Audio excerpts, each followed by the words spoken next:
اعوذ باللہ من الشیطان الرجیم بسم اللہ الرحمن الرحیم۔ ویورز السلام علیکم۔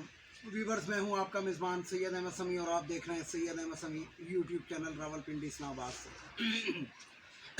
ویورز سب سے پہلے تو حسب معمول آج جیسا کہ آپ کو معلوم ہے کہ تقریباً رات کو 2-2:30 بجے کے قریب جو تھا انٹرنیٹ غائب ہو گیا، اور جو ہمارا علاقہ ہے یعنی کہ میں ذرا پنڈی سے باہر مضافات کے اندر رہتا ہوں، تو یہ جس ٹائم میں آپ سے مخاطب ہوں تقریباً 5 بجے کے قریب انٹرنیٹ بحال ہوا ہے، اور وہ بھی بہت سلو۔ اس کی کیا وجوہات ہے یہ تو یا نیوٹرلز بتا سکتے ہیں یا امپورٹڈ بتا سکتے ہیں، کیونکہ ہم نے جو ٹیلی فون والوں سے رابطہ کیا ہے یعنی پی ٹی سی ایل والوں سے، تو انہوں نے کہا کہ جناب ہم کر رہے ہیں، ہم کروا رہے ہیں، یہ ہو گیا ہے، فلانا ہو گیا ہے۔ لیکن بہرحال یہ ایک المیہ ہے کہ خاص ایسے دن کہ جس دن جو تھا وہ نیوٹرلز کے اور امپورٹڈ کے لیے کوئی برا دن تھا یا برا دن ہونا تھا، یا ان کی خبریں آنی تھیں، یا ان کے بارے میں خبریں آنی تھیں، ان کے بارے میں بری خبریں آنی تھیں یا اچھی خبریں آنی تھیں، تو خیر اچھی خبر تو وہ شوباز خود ہی کر لیتا ہے، لیکن جو ان کے خلاف کوئی فیصلے آنے تھے تو نیوٹرلز نے اور امپورٹڈز نے انٹرنیٹ کو بند کر دیا تاکہ عوام کی پہنچ سے باہر رکھے۔ یہ پاکستان کے اندر کوئی پہلی دفعہ نہیں ہے ایک سازش۔ یاد ہوگا آپ کو کہ جنرل پرویز مشرف صاحب جو تھے، وہ جب کالا باغ ڈیم کے اوپر انہوں نے چاروں صوبوں کے عوام سے اپیل کی کہ میں ایک تقریر کرنا چاہتا ہوں، ایک نیگوشیٹ کرنا چاہتا ہوں، اس کے لیے تمام حضرات یعنی کہ قوم سے انہوں نے خطاب کیا تھا، اس کے لیے انہوں نے ٹائم دیا تھا، تو سندھ کے اندر بجلی غائب کر دی گئی تھی، کیونکہ سندھ کے اندر اس وقت بھی بھٹو زندہ تھا اور آج بھی بھٹو زندہ ہے، تو انہوں نے سندھ کے عوام تک وہ بات نہیں پہنچنے دی تھی، یعنی کہ یہ پاکستان کے اندر جسے کہتے ہیں کہ ٹیکٹس شروع سے ہی ہیں۔ بہرحال عدالت کا ایک فیصلہ آیا، جو ایڈیشنل جج تھے انہوں نے سیشن جج کا فیصلہ آج اڑا دیا۔ حالانکہ وہ جو ہوتا ہے جوڈیشل کے بارے میں، جوڈیشل مجسٹریٹ جو ہوتے ہیں وہ جونیئر ہوتے ہیں، لیکن کچھ پاور، کچھ اختیارات اور کچھ حقائق ایسے تھے کہ انہوں نے اپنے سے سینئر جج وہ زیبا چودھری صاحبہ کا فیصلہ اڑا دیا اور شہباز گل کا ریمانڈ دینے کے بجائے ان کو ہاسپٹلائز کرنے کی ایڈوائز کر دی۔ اب ہاسپٹلائز اور یہ جو ہے اس کے بیچ کے اندر بھی 3 گھنٹے تک شہباز گل کو غائب رکھا گیا، اور جج نے اپنے فیصلے کے اندر یہ لکھا کہ ان کو سائنس پرابلم ہے اور ان کا ماسک کیوں اتارا گیا اور آئندہ اس قسم کا وہ نہ کیا جائے۔ لیکن بہرحال پاکستان کے اندر جو ہے یہ تشدد کے واقعات جو ہیں، کیونکہ یہ ہمارا کلچر ہی ایسا ہے، اس کے اندر پولیس کو جسے کہتے ہیں کہ پولیٹیزائز کیا گیا ہے، اور پولیس کے یہ کام ہیں گے کہ وہ جو ہوتے ہیں اپنے آقا کی خوشنودی حاصل کرنے کے لیے آخری حد تک جاتے ہیں، تو وہ ہوا۔ بہرحال عمران خان کی پنڈز ہسپتال آمد متوقع ہے، جب میں آپ سے خطاب کر رہا ہوں شاید وہ آ چکے ہوں یا آنے والے ہوں۔ اور دوسرا یہ ہے کہ جسے کہتے ہیں کہ کل جو ہے ایک ریلی بھی نکالی جائے گی شہباز گل کے لیے۔ اور تیسری ایک خبر امپورٹنٹ یہ ہے گی کہ شاید جب میں آپ سے خطاب کر رہا ہوں اور جب تک آپ کو یہ ویڈیو ملے تو ہو سکتا ہے کہ ان کی شہباز گل کی اس وقت تک ضمانت بھی کنفرم ہو جائے۔ تو بہرحال یہ تو ایک چیز ہے۔ اس کے مقابلے میں آپ کو ایک بات بتاؤں کہ مقابلہ کیا ہونا ہے کہ یہ نون لیگ کی اور امپورٹڈ جو ہیں، یہ تو پہلے ہی آپ کو پتہ ہے بیلوں پر تھے، مقدمات میں پھنسے ہوئے تھے، لیکن انہوں نے تو مطلب جسے کہتے ہیں کہ محکمہ ان کے ساتھ ملے ہوئے ہیں، خاص طور پہ ہمارے نیوٹرلز ملے ہوئے ہیں، تو ان نیوٹرلز نے ملا کے ان کو وزیر اعظم، وزیر اعلیٰ، یہ وہ سارا کچھ بنا دیا، اور ان کے مقدمات جو تھے وہ نیب کے اندر بھی ختم ہو گئے، انہوں نے نیب کے قوانین میں تبدیلی کر لی۔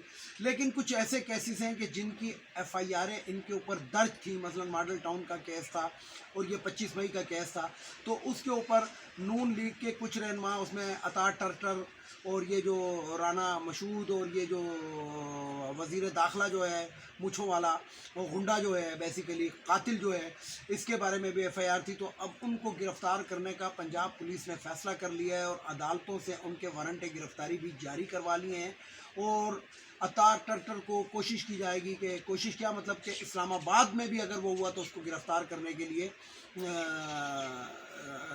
کارروائی کی جا رہی ہے۔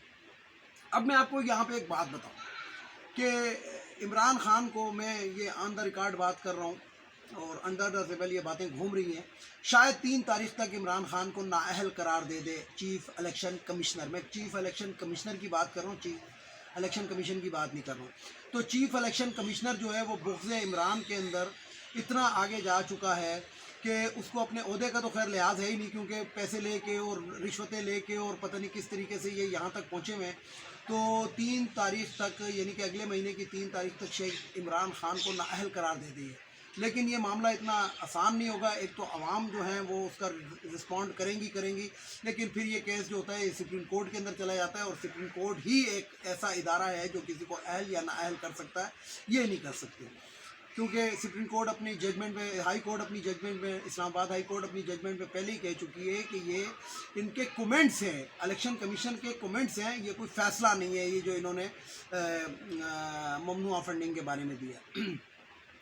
دوسری طرف ان لوگوں کے اوپر جو امپورٹڈس کے اوپر جو وہ ہیں، میں اپنی ایک ویلاگ کے اندر یہ کہتا رہا ہوں، جب یہ 25 مئی کو عمران خان جو تھا ایک لانگ مارچ لے کر KPK کی طرف سے آ رہا تھا، کہ مریم نواز باقاعدہ ٹی وی پہ آ کے کہتی رہی میں نے پولیس کو آرڈر دیا، میں نے یہ کہا، میں یہ کروا رہی ہوں. تو میں اس وقت بھی یہ کہا تھا کہ یہ کس حیثیت کے اندر یہ آرڈر دیتی ہے، یہ کون ہے، یہ MPA ہے، MNA ہے، سینیٹر ہے، کون ہے یہ؟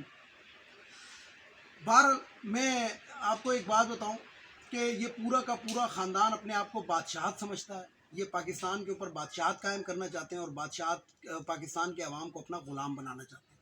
مشل اوباما سابق خاتون اول جو تھی امریکہ کی، انہوں نے $1 ملین جو تھے، یعنی کہ $10 لاکھ یہ بنتے ہیں، تو $1 ملین جو تھے یہ مریم نواز جو اپنے باپ کے ساتھ، کیونکہ پورا ٹبر کا ٹبر جاتا تھا کسی بھی غیر ملکی اس کے اوپر، تو اس کو بچوں کی تعلیم کے لیے دیے تھے پنجاب کے، مطلب کیونکہ پنجاب کے اندر ان کی حکومت تھی اس وقت، سینٹر میں بھی تھی، لیکن وہ پنجاب کے بچوں کی تعلیم کے لیے $1 ملین دیے تھے. تو موجودہ حکومت نے جب اس بارے میں پوچھا، یعنی کہ چودھری پرویز الہی جب وزیر اعلیٰ بنے، تو اس نے کہا کہ وہ مجھے دیے تھے، یہ حکومت اس بارے میں مجھ سے کچھ نہیں پوچھ سکتی، یعنی کہ وہ ڈکار گئی ہے. مریم نواز صاحبہ وہ $1 ملین ڈکار چکی ہیں، یعنی کہ جو ان کے بینکوں میں پیسہ چلا جائے یا پرس میں چلا جائے وہ نکلتا نہیں ہے.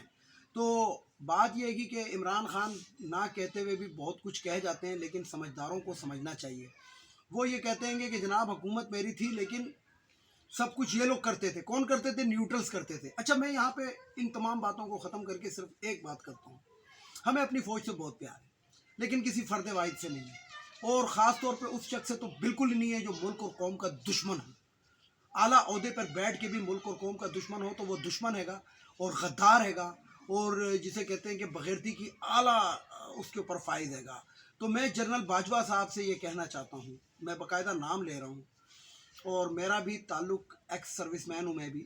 تو باجوہ صاحب، آپ نے اس قوم کے ساتھ کون سا بدلہ لیا ہے اس قوم سے کہ آپ نے یہ امپورٹڈ ہم پہ مسلط کیے؟ آپ مانیں یا نہ مانیں، ان کو لانے میں آپ کا کردار ہے، آپ کا ہاتھ ہے، کیونکہ میں بھی اسی چیز کا حصہ رہا ہوں بہت عرصے. تو بات یہ ہے کہ اس قوم کے اوپر جو آپ نے یہ ظلم کیا، پیٹرول 150 سے 250 تک گیا، مہنگائی نے آسمان کو چھو، اور خاص رمضان کے مہینے کے اندر، یعنی کہ 3 یا 4 روزے کو، تیسرا یا چوتھا روزہ تھا جب آپ نے یہ امپورٹڈ ہم پہ مسلط کیے. اور جس طرح کا یہ رمضان لوگوں کا گزرا ہے، اس طرح کا رمضان جو ہے فلسطین کے اندر، وہ اسرائیل کے اندر فلسطینیوں کا نہیں گزرا ہوگا. کہ کس طریقے سے آپ لوگوں نے لائنیں لگوائیں، کس طریقے سے آپ نے جناب بیڑا غرق کیا. یعنی کہ ایک وہ سبسڈی ملتی تھی یوٹیلیٹی سٹور سے، اس کو آپ لوگوں نے کس طریقے سے لوگوں کو ذلیل اور خوار کروایا، اور روزے کی حالت کے اندر لوگ، عورتیں اور بوڑھے اور بچے جو تھے وہ لائنیں لگا کر کھڑے ہوئے تھے. دوسری طرف باجوہ صاحب، آپ نے جو پورے پاکستانی قوم کو دنیا کے سامنے ذلیل اور رسوا کیا. کیسے ذلیل اور رسوا کیا؟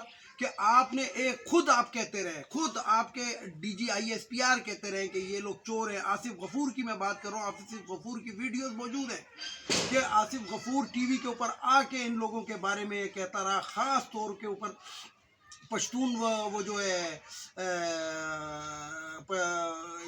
جنہوں نے حملہ کیا تھا پاک فوج کے اوپر، وہ پشتون نام سے جو ایک وہ پارٹی ہے، سیاسی پارٹی ہے، لیکن وہ منظور پشتین والی. تو منظور پشتین کے لوگوں کو بھی آپ نے امپورٹڈ کے ساتھ ملوا کے یہ حکومت بنوائی. تو جن کو آپ کا DG ISPR غدار کہتا رہا ہے، ان کو آپ نے ہم پہ مسلط کیا، اس پاکستانی قوم پہ مسلط کیا. سدا زندگی آپ نے زندہ نہیں رہنا. آپ ان لوگوں میں سے نہیں ہیں کہ ساری زندگی زندہ رہیں گے. جتنی مرضی ایکسٹینشن لے لیں، ایک نہ ایک دن وردی اترے گی. جب مشرف کی اتر گئی، جب ایوب خان جیسے کی اتر گئی، تو آپ تو کوئی چیز ہی نہیں ہے. وردی اترے گی تو آپ پھر امریکہ مت بھاگیے گا. میری آپ سے یہی گزارش ہے کہ پھر کسی غیر ملک نہیں بھاگیے گا، ذرا پاکستان میں رہیے گا اور پاکستان کی سڑکوں پر نکل کر دکھائیے گا. تو جو غداری اور جو آپ نے اس ملک کے ساتھ، اس عوام کے ساتھ جو ظلم کیا ہے، یہ رہتی دنیا تک یاد رہے گا. اور قیامت کے دن آپ سے اللہ بھی پوچھے گا. لیکن ہو سکتا ہے کہ عوام آپ سے ایک دفعہ ضرور یہ پوچھے گی ہر پریس کانفرنس. باقی کا میں نہیں کہہ سکتا، لیکن اگر میں کسی پریس کانفرنس میں آپ کا میرا آمنا سامنا ہوا تو میں آپ سے یہ سوال ضرور پوچھوں گا. ویڈیو کو لائک کریں، شیئر کریں، سبسکرائب کریں، بیل آئیکن کے بٹن کو ضرور دبائیں تاکہ میری نیکسٹ ویڈیو آپ کو مل سکے. اس کے ساتھ ہی اجازت چاہتا ہوں تمام دیکھنے والے سننے والوں کو.